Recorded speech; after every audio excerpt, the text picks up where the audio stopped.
Assalamualaikum warahmatullahi wabarakatuh. Halo pemirsa Pilar TV Entertainment. Senang sekali saya Fitri Amalia kembali menjumpai Anda dalam program Dialog Komisi 2 DPRD Provinsi Lampung bersama OPD. Dan kali ini kita akan membahas tentang harga kopi yang tentunya memang sudah dinanti-nantikan oleh petani kopi kita karena harganya sangat menggiurkan sekali nih harga kopinya nih kali ini nih. Saya sudah mengundang Kepala Dinas Perkebunan Provinsi Lampung, Ibu Yuliastuti. Ibu apa kabar, sehat? Alhamdulillah. Alhamdulillahirobbilalamin. Kemudian Wakil Ketua Komisi 2 DPRD Lampung, Bapak Imade Bagiasa. Pak, sehat Pak Made? Sehat.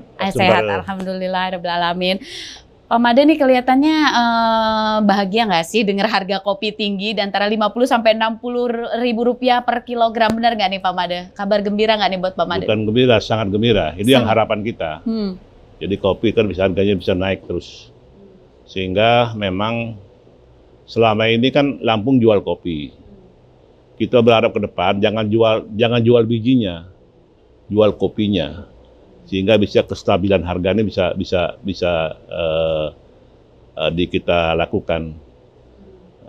Perlu diketahui bahwa yang jual kopi ke Bali bijinya dijual, sampai di Bali dirubah namanya jadi kopi Banyuatis, padahal kopi Lampung.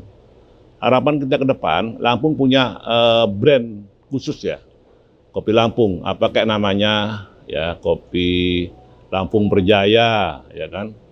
Lampung Berjaya Laba, yang bawa ke Bali nih, Lampung Bali. Nah, sehingga kita harganya bisa stabil. Dan saya sebagai wakil rakyat tentu bangga sekali harga kopi naik, ya. Terutama yang di Lampung Barat, Bu ya. Lampung Timur, Baik kanan, ya. Harapan ke depannya berharap sama-sama hidup. Petani hidup, penjual kopi juga hidup, jadi harganya bisa distabilkan sehingga bisa jalan. Masih Bu.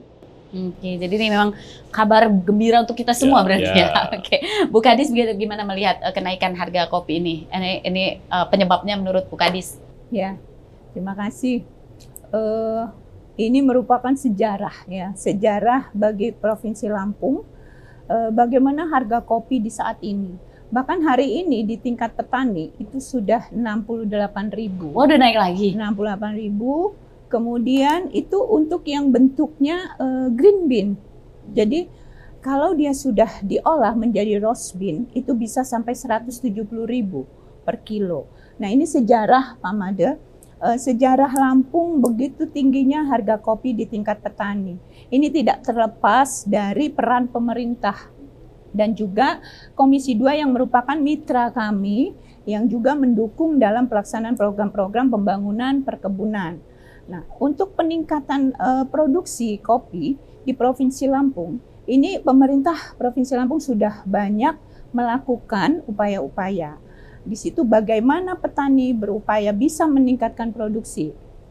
Kondisi saat ini untuk wilayah-wilayah yang potensi pengembangan kopi ada di Kabupaten Tanggamus, Kabupaten Lampung Barat, Kabupaten Waikanan, dan Kabupaten Lampung Utara. Itu yang memang wilayah potensi pengembangan untuk kopi. Dan terbesar memang ada di 4 kabupaten itu di Provinsi Lampung. Luasan petani rakyat untuk pengembangan kopi Lampung ini saat ini ada lebih kurang 156.000 hektar. Nah, dari luasan tersebut, memang produksinya kemarin ini masih belum mencapai target. Tetapi dengan upaya-upaya kita sekarang sudah bisa capai target hampir 4 ton. Kami sudah mencoba dengan teknik budidaya yang baru, kita menggunakan teknik budidaya sistem pagar. Jadi teknik sistem pagar ini adalah yang dilakukan juga kepada petani, bagaimana mengatur jarak tanam. Itu satu hektar bisa 4.000 populasi. Jarak tanamnya antar barisan itu 2,5 meter, dalam barisan itu 1 meter. Harapan kita kalau satu batang saja menghasilkan 1 kilo, kalau 4.000 batang itu bisa 4 ton. Nah, ini sudah kami lakukan, itu ada di Sekincau, kita sudah mencoba budidaya sistem pagar kopi Arabica. kopi Arabica. Kemudian juga di Balai Benih Kebun Induk milik Dinas Perkebunan Provinsi Lampung yang ada di Sekincau, di Hanakau, itu kita coba 1 hektar untuk Robusta. Nah, inilah upaya-upaya yang dilakukan pemerintah bagaimana tetap memberikan keberlanjutan usaha kopi kita. Nah, di samping itu seperti yang disampaikan oleh Pak Made Bagiase, bagaimana meningkatkan nilai tambah petani sehingga harganya itu lebih tinggi. Nah, itu kita harus sudah melakukan kehilirisasi. Jadi tidak hanya kopi biji saja, tetapi kita berupaya juga sudah menghasilkan untuk yang siap kemas yang dikonsumsi oleh masyarakat. Oke, jadi memang perlu namanya kebijakan strategis enggak sih Bu untuk mempertahankan harga ini, atau ini adalah bagian dampak dari kebijakan strategis yang sudah dilakukan beberapa waktu lalu naiknya harga kopi ini menurut Ibu? Jadi kalau untuk kebertahanan atau peningkatan harga memang perlu peran-peran dari lintas sektor. Dalam hal ini, bagaimana petani dapat menjual kopinya dengan produksi yang tinggi dan mutu yang baik. Nah, inilah peran pemerintah. Upaya peningkatan produksi itu yang dilakukan, tetap di hulu tetap kita lakukan. Di hulu itu mulai dari penggunaan benih unggul, kemudian juga bagaimana teknik budidaya yang baik, GAP, kemudian bagaimana intensifikasi melalui pemupukan, kemudian juga sudah mengarah kepada hilirisasi. Nah, hilirisasi, bagaimana pemeran pemerintah untuk melakukan hilirisasi? Itu penyediaan sarana prasarana, alat panen dan pasca panen. Nah, ini juga kita selalu berkoordinasi dengan mitra kami, Komisi 2, bagaimana upaya-upaya untuk meningkatkan produksi dan meningkatkan nilai tambah petani, utamanya untuk kopi. Oke, baik. Kalau Pak Made sendiri dari 4 daerah di Lampung penghasil kopi terbesar, Tanggamus, Lampung Barat, Waikanan, Lampung Utara ya Bu ya. Nah, ini Pak Made basisnya ada di mana nih? Kira-kira Pak Made bisa ambil peran apa nih supaya di 4 wilayah ini bisa meningkatkan produksi panen kopinya, mumpung harganya lagi tinggi nih Pak Made? Kalau saya lihat yang paling utama kan Lampung Barat. Lampung Barat ya? Karena dia memang basisnya dingin. Kopi itu perlu dingin Bu ya? Ada yang ketiganya, Arabica. Arabica. Kalau Tanggamus kan deketan tuh. Tapi intinya kami berharap juga para petani jangan manen kopi hijau. Kopi hijau sama merah beda tuh harganya Bu. Ya, sehingga kita punya betul-betul yang kopi merah yang diutamakan. Sehingga begitu dia nyiup kopi, oh Lampung punya, gitu kan. Kalau hijau kan rasanya beda tuh, lebih ringan ya. Sangat pengaruhi. Tapi saya belum pernah dengar yang motivasi kopi luwak itu kan, itu yang paling bagus biasanya. Tapi nggak tahu sekarang, saya juga belum monitor ya. Ada. Karena luwaknya dipelihara ya. Iya. Kalau dulu kan luwak ini, luwak yang liar. Beda itu. Beda luwak liar sama luwak yang dipelihara. Kalau yang liar kan begitu kopinya jatuh kan dimakan sama luwak. Bagus, ya merah. Tapi dia nggak tahu, harapan saya ke depan agar kopi Lampung ini bisa bertahan. Ya. Bertahannya dari apa nih Pak? Harganya bertahan atau kualitas? Kualitas dan harga. Kalau tanpa kualitas harganya kan bisa naik turun. Kalau kualitas bagus yang kopi merah itu tentu harapan saya bisa stabil. Dan juga para pengusaha kopi jangan istilahnya jangan terlalu merendahkan harga kopi. Apalagi sekarang Pak Arinali kan punya program KPB, Kartu Petani Berjaya. Kalau dalam keadaan kepepet bisa pinjam uang itu Bu. Itu kalau 15 juta itu setahun cuma 6% bunganya. Itu kan murah. Jadi pinjam duit dulu, jangan dijual murah-murah. Nanti setelah harga stabil, jual lagi bayar pinjaman. Gitu. Kan ada beberapa bank yang kerjasama ya. Kartu Petani Berjaya ya. Jadi KPB dengan bunga 6% setahun itu juga murah sekali. Ya, sehingga petani juga paham bahwa jangan sekali-sekali begitu panen beli murah. Ini kan juga supply and demand Bu. Nah, jadi harapan saya ya itu pertahankan hasil yang bagus dan harga yang stabil. Itu harapan saya.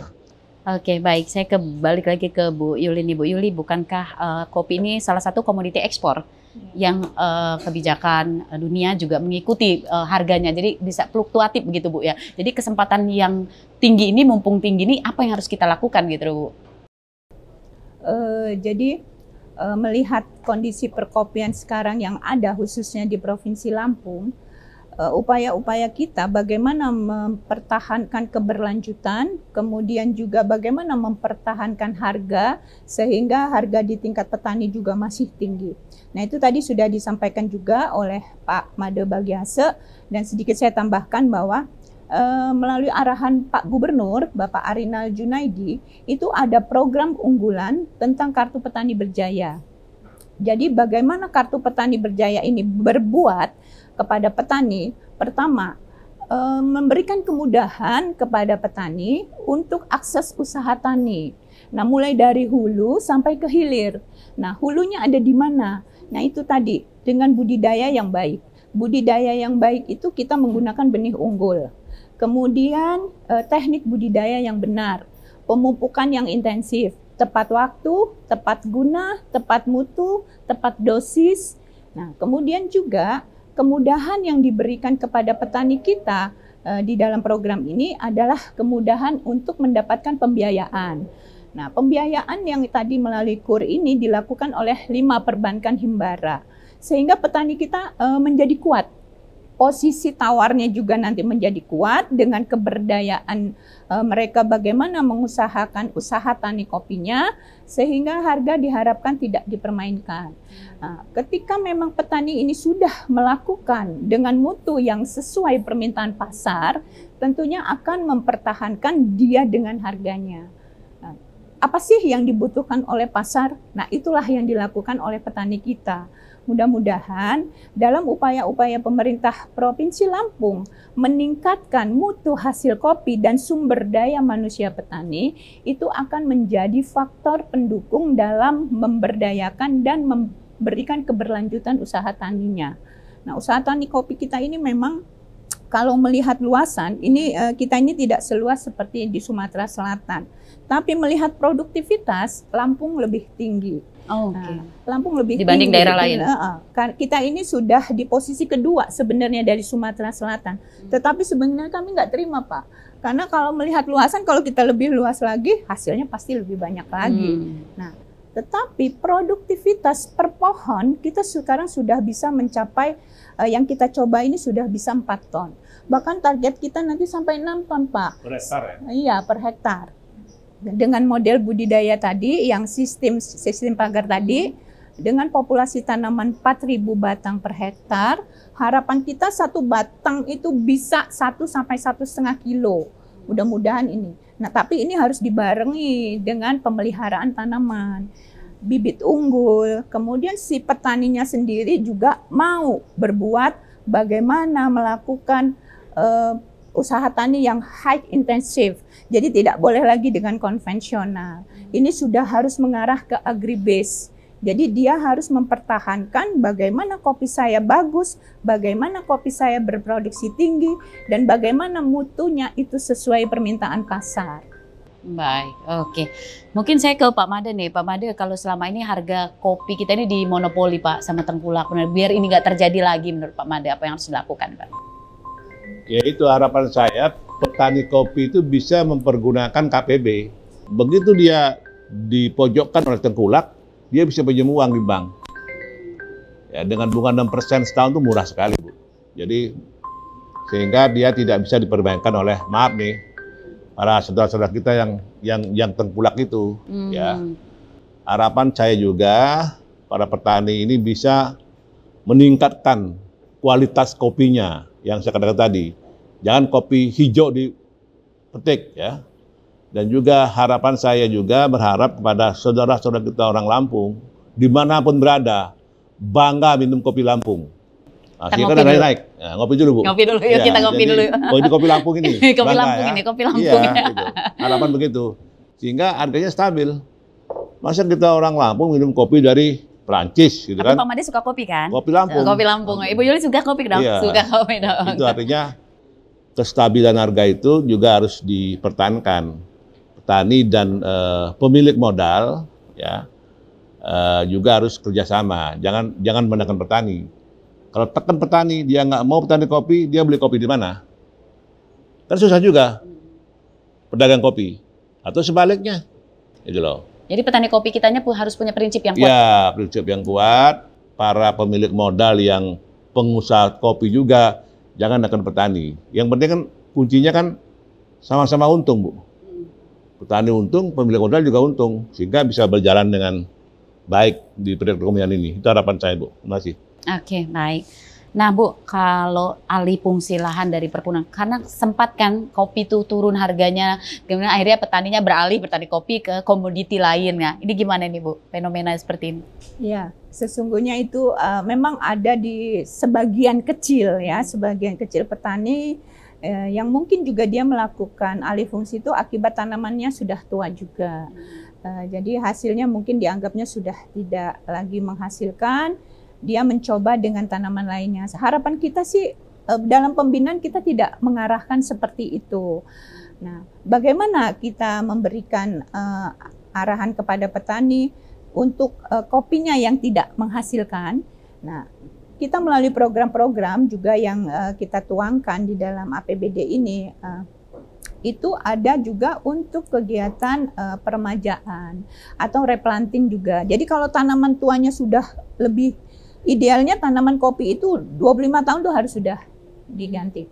Nah, batang bawahnya itu kan sudah tua. Nah, tetapi ada upaya lain bagaimana kita melakukan sambung pucuk. Jadi batang yang lama ini, yang tua ini tetap berada, jika memang masih bagus disambung pucuk. Jadi ditambung dengan entris yang lebih baik buahnya. Nah, jadi diharapkan nanti cabang buah muncul kembali. Nah, itu di beberapa petani sudah kita lakukan. Nah, inilah program-program kita dengan mitra kita, kami yang menjadi mitranya Komisi 2, ada bagian yang kita kerjakan melihat kondisi pertanaman. Ada tanaman yang belum menghasilkan, tanaman yang menghasilkan, dan tanaman tua dan rusak. Untuk tanaman yang menghasilkan, itu tetap diberikan pemeliharaan bagaimana pemupukan yang baik, jumlah pupuknya tepat, mutunya tepat, jenisnya tepat, waktunya tepat. Nah, yang belum menghasilkan mungkin ini tanaman muda. Tanaman muda ini tetap harus dipelihara, bagaimana juga pemupukan yang baik. Bagi tanaman tua dan rusak, ada yang kita lakukan dengan peremajaan, ada yang kita lakukan juga dengan replanting. Jadi kita bongkar semua tanamannya. Tapi tidak serta-merta ya, kalau menurut kita melihat kondisi pertanaman kepada petani itu, bagaimana sih, apa sih yang harus dilakukan oleh petani ketika tanamannya tidak menghasilkan. Nah, itulah peran pemerintah masuk di dalamnya. Dan juga keberpihakan daripada perusahaan atau pengusaha, itu juga harapan kita bisa dong memberikan pembinaan kepada petani, bagaimana mutu kamu yang baik supaya bisa kami ambil. Nah, itu ada beberapa sih perusahaan yang juga sudah melakukan seperti itu.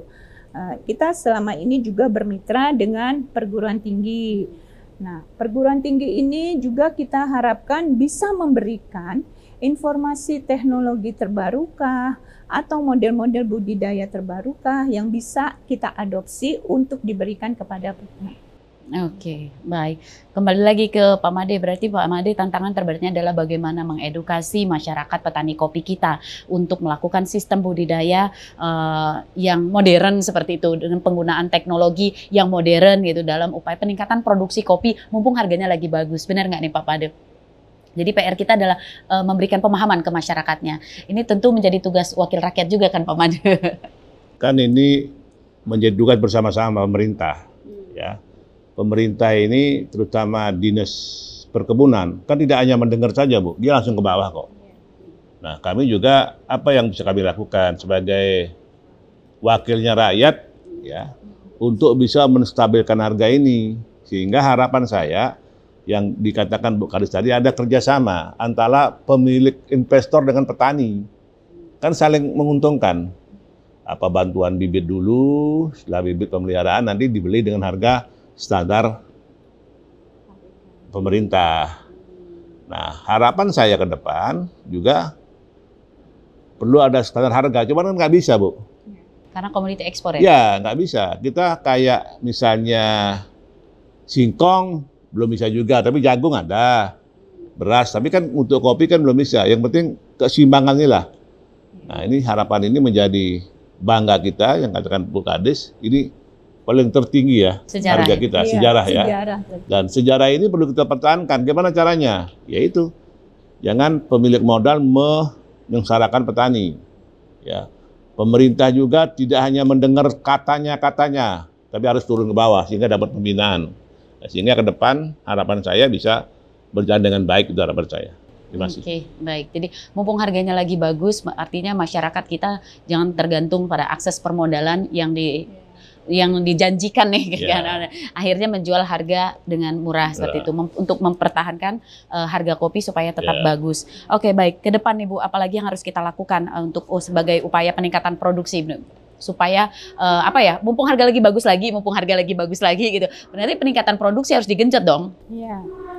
Jadi kita pemerintah bersama dengan DPRD dengan program-program yang akan kita sajikan untuk pengembangan atau ketahanan mereka dalam mempertahankan produksi. Kami juga mengharapkan bagaimana petani itu bisa berorientasi bisnis, ya. Kalau dia bisa dalam orientasi bisnis, pastinya dia akan berbuat untuk lebih maju lagi.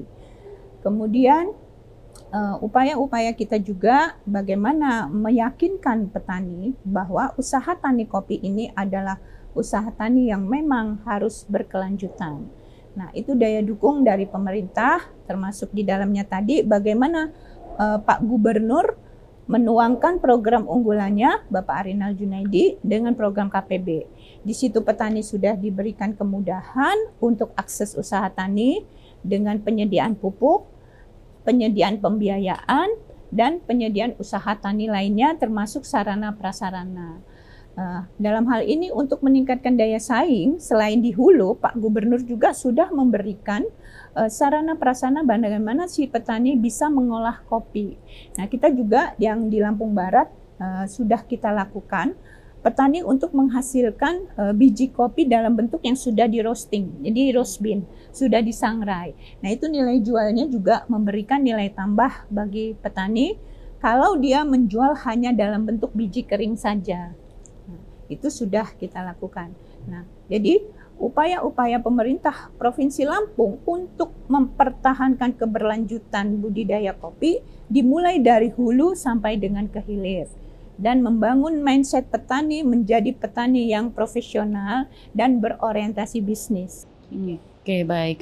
Nah, kalau kita produsen kopi terbesar nomor 3, benar nggak nih Bu? Kalau saya nggak salah, berdasarkan data terkini Organisasi Pangan dan Pertanian FAO ya Bu ya, tahun 2023 produsen kopi terbesar di dunia tahun 2023 setelah Brazil, Vietnam, baru Indonesia. Dengan produksi per tonnya 765,415 ton. Benar nggak nih Bu? Izin kalau saya salah koreksi. Sekarang kita nggak mau dibilang cuma 700 ya Pak ya. Oke. Sudah meningkat ya? Iya. Datanya harus diupdate ini. 1 hektar kita sudah bisa capai 3-4 ton. Kita harus ambisi kita ke sana gitu loh.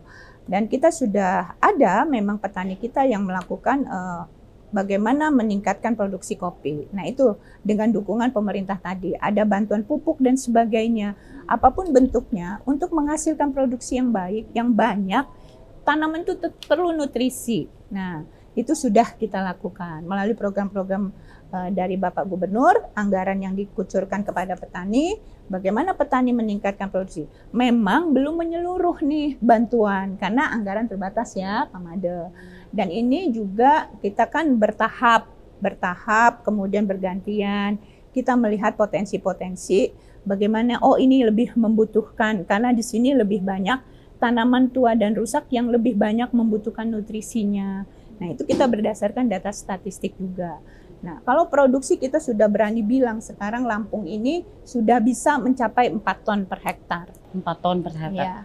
Oke. Ekspor kita terbesar kayaknya Amerika nih Bu, benar nggak nih Bu? Berdasarkan data ini Bu. Nah, ini ekspor terbesar kita, justru malah Amerika Serikat ya?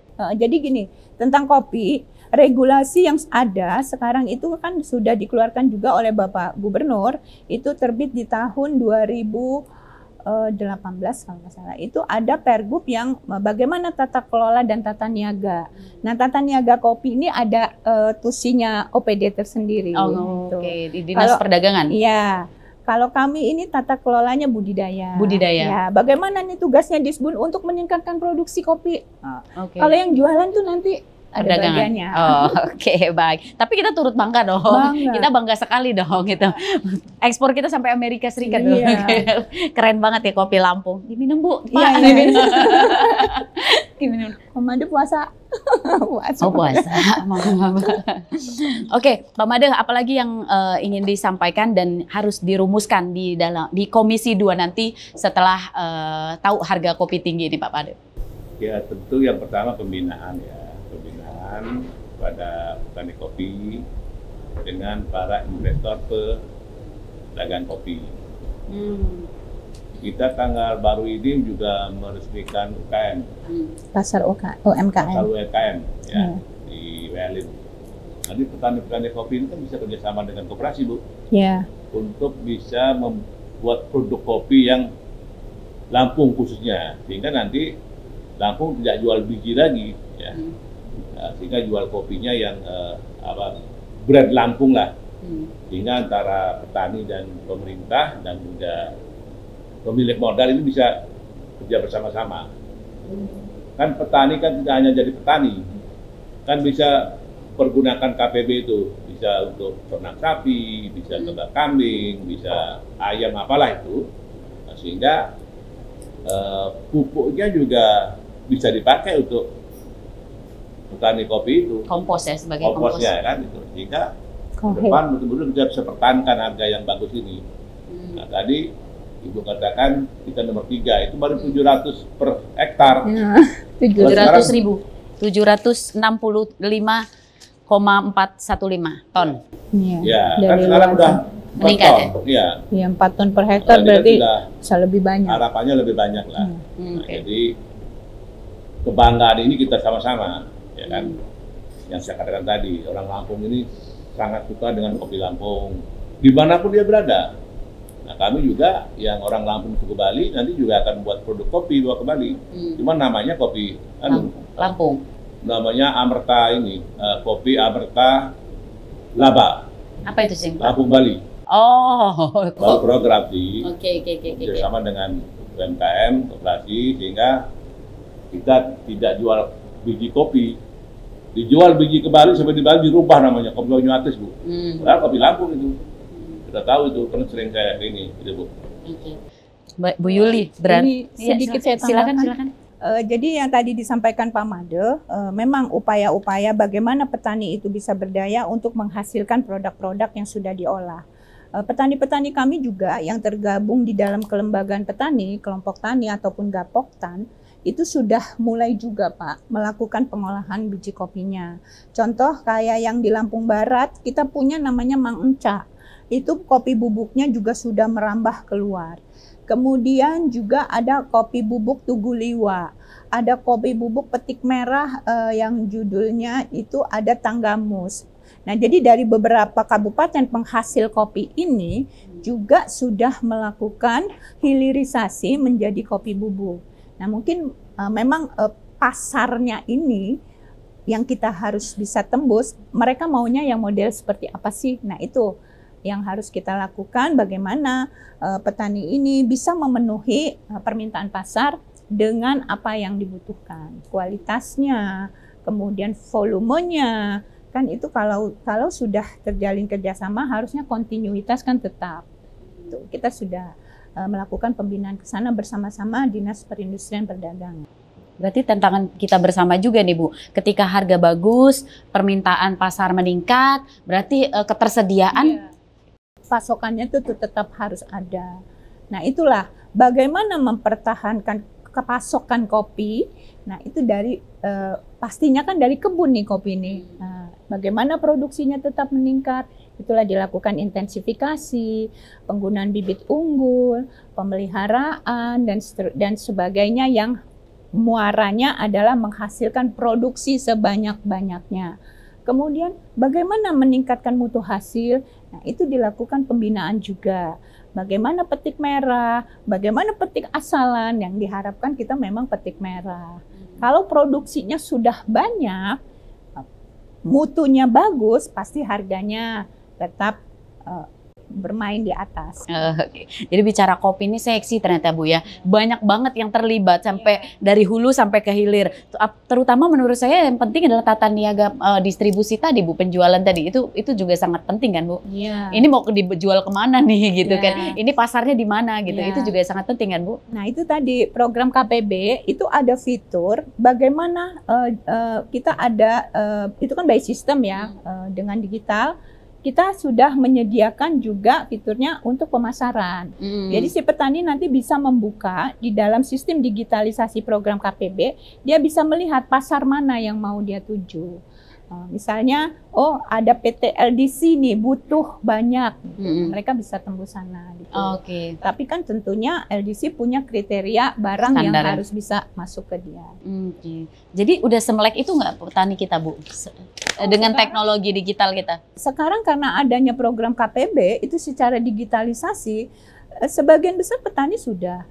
Memang Sudah itu tadi. memanfaatkan ya? Ya, jadi memang itu belum menyeluruh. Jadi ini kan bertahap. Ini bukan seperti gerakan ya Pak. Kalau gerakan tuh misalnya Ayo nanam. Oh, ya, ayo nanam semuanya Nanam, nanam. gitu kan. Nah, kalau KPB ini kan memang bertahap. Kami memberikan informasi dan aplikasi teknologi itu kita secara bertahap kepada petani. Nah, petani yang mana? Untuk subsektor perkebunan menjadi tanggung jawabnya Dinas Perkebunan. Untuk tanaman pangan, petani tanaman pangan ada Dinas Tanaman Pangan. Demikian juga peternakan, perikanan, dan kehutanan.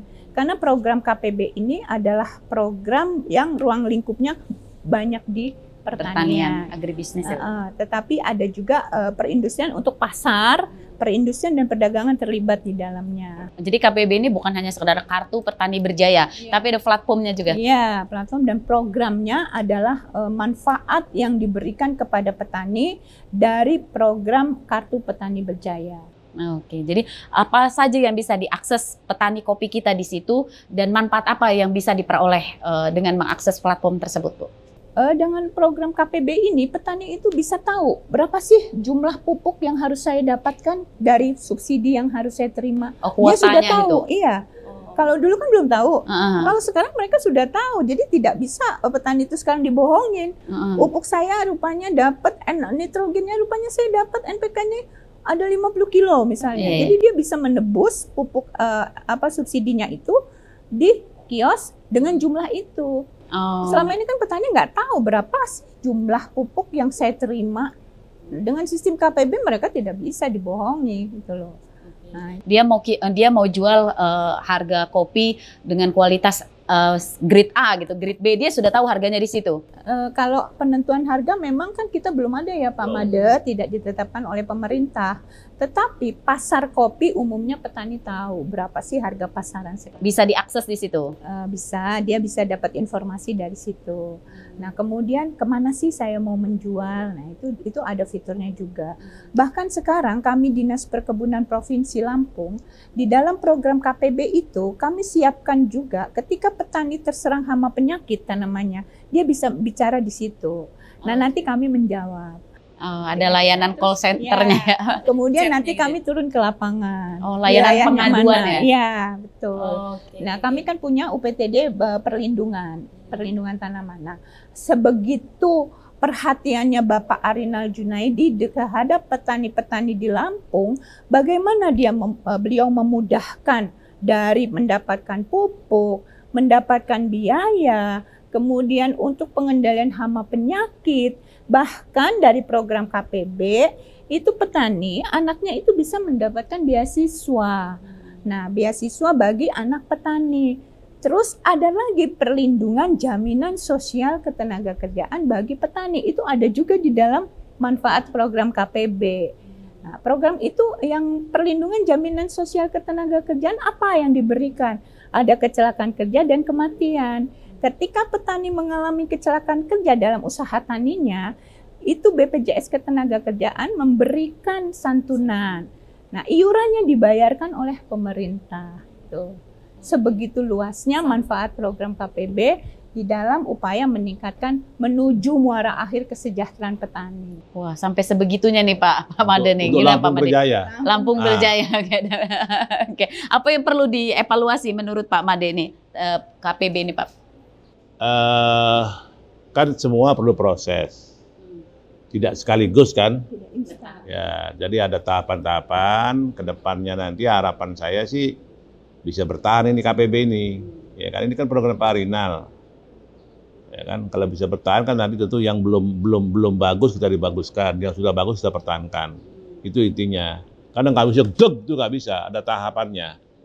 Karena ini untuk Lampung Berjaya. Semua orang Lampung yang tinggal di Lampung ini bisa berjaya dengan Apalagi program petani ini ya, Pak? KPB, apalagi petani, ya petani, peternak, ya pengusaha juga bisa kok. Kan kalau petani itu maksimal 50 tanpa jaminan. Tanpa anggunan minjem 50. Wah, saya nggak boleh berarti Pak, saya bukan petani ya. Kalau pengusaha bisa. Bisa. Kalau yang 500 ke atas sudah pakai jaminan. Artinya ini kan sudah kerjasama. Ini jaminan permodalan yang disiapkan oleh pemerintah sampai sebegitu ya Pak ya? Dan Pak Gubernur subsidi loh yang dikatakan tadi. Pertanggungjawaban dia. Jadi ada pertanggungjawab dia. Sampai 50 ya, tapi setelah cair di bank ini tidak diberikan langsung pupuk, Bu. Tidak diberikan uang. Barang. Kebutuhan pertanian. Kita juga khawatir. Itu keren. Ya. Begitu cair uangnya untuk beli pupuk, nggak beli pupuk, dia beli motor, beli apa, kita juga pusing. Iya. Jadi barang yang diberikan. Harapan ke depan ini bisa berjalan baik gitu loh. Jadi memang benar-benar modal usaha pertanian. Pertanian, peternakan, semua itu berbentuk barang. Jadi misalnya pupuk, bibit, sapi, kambing, gitu. Bisa. Iya. Diberikan, misalnya beli sapi, kalau 50 juta ini paling beli sapi 2, Bu, 2 ekor. Setahun bisa 50 juta yang 1 ekor. Kita sudah ke bawah nih. 2 ekor kan 50 utungnya. Bayar cuma berapa? 3 juta. Berarti kan betul-betul di samping peternak, samping petani kan bisa peternak ya. Sehingga harapan Pak Gubernur, Pak Dali, betul-betul Lampung ini bisa berjaya. Iya. Itu harapannya, Bu. Baik. Sedikit menambahkan, Mbak. Itu modal yang diberikan itu penyalurannya melalui 5 perbankan yang tergabung di dalam Himbara, Himpunan Bank Negara. Itu ada Bank BNI, BRI, Mandiri, kemudian ada Bank Lampung dan Bank Raya. Jadi ada 5 perbankan yang bisa menyalurkan dana KUR melalui program KPB ini. Oke, baik. Oke, kita ada di segmen terakhir sebagai closing statement. Silakan dari Pak Made dulu. Apa yang ingin disampaikan kepada masyarakat? Harapan saya sudah saya sampaikan. Antara petani, pemilik modal, dan pemerintah ini harus bisa kerja bersama-sama. Sehingga harapannya ke depan bisa mempertahankan harga yang sudah bagus, bila perlu dipertahankan, dinaikkan. Tentu perlu pembinaan kan, tidak hanya petani, ya, tidak hanya pemilik modal, tidak hanya pemerintah, harus petani, pemerintah, dan modal harus kerja bersama-sama untuk bisa membangun Lampung Berjaya ini. Itu harapan saya. Terima kasih. Baik, kalau dari Bu Yuli silakan. Ya, kepada petani kopi khususnya, bagaimana mempertahankan keberlanjutan pasokan di harga yang saat ini masih seksi. Diharapkan petani itu benar-benar sudah berpikir lebih maju. Kita harus kepada teknologi yang lebih tinggi lagi. Kemudian juga melakukan pemeliharaan kepada tanaman tuanya kalau memang memerlukan pemupukan yang lebih intensif. Kemudian juga menjaga mutu dan produktivitas daripada hasilnya sehingga permintaan pasar bisa terpenuhi. Baik. Oke, itu tadi perbincangan kita di talkshow ataupun dialog bersama Komisi 2 DPRD Lampung dan juga OPD.